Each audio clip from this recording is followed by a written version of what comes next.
In today's video, I'll show you guys how to fix iPhone stuck in recovery mode.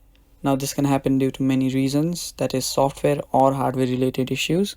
But before getting into the video, don't forget to subscribe to our channel and also check out more of our content and like our videos.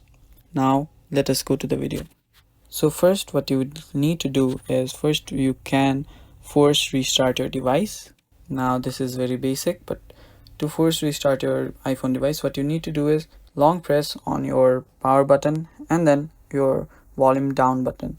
If you keep pressing that, your phone will forcefully restart. And if that does not solve your problem, you need to use a third-party software. For that, you need to connect it to your PC, and after doing so, you can follow through the process, and then your iPhone will get fixed. So that's all for the video, guys.